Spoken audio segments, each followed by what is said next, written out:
For more than 50 years, Kenny Kent exemplified what it meant to be a highly respected and involved community and business leader. Dad was born in Bloomington, Illinois in 1905.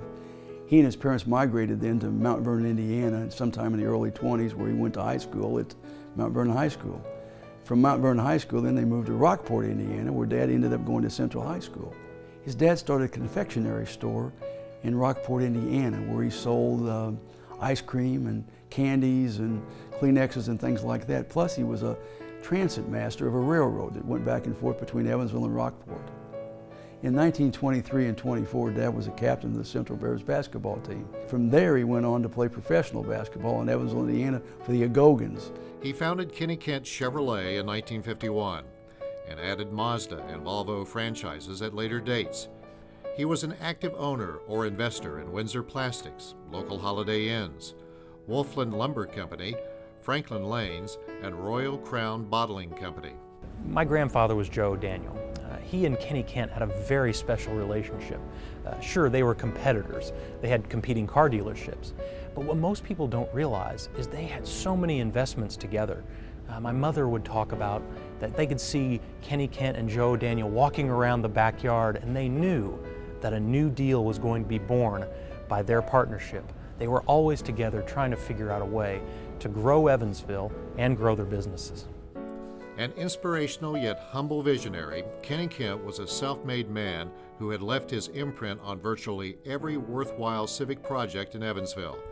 He believed in taking care of the community in which he lived and worked. I think at any one time he was involved with every organization. I mean, he was the head of the chamber, community chest. He was involved with Rotary. He received their most prestigious award. Dad loved education. He was chairman of the board of trustees at the University of Evansville. Spent tireless hours trying to improve the economics of the University of Evansville.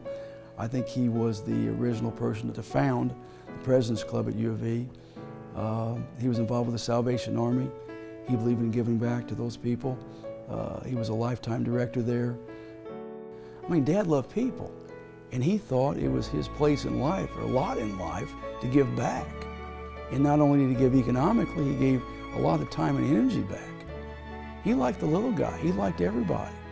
Dad loved to have fun, and my mother was a major part of that. Actually loved to dance, loved opera, loved musicals, loved golf. I mean, I know he played every Thursday afternoon and Saturday morning for as long as I can remember.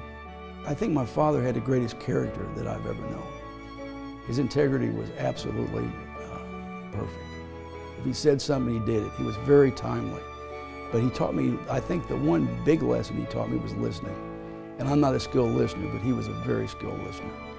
And he could figure it out. He had great vision. He's able to sit down and you came up with a situation you needed an answer for, he could figure it out for you. And loved doing that. That was a challenge to him. That was his crossword puzzle. That's what he did in life.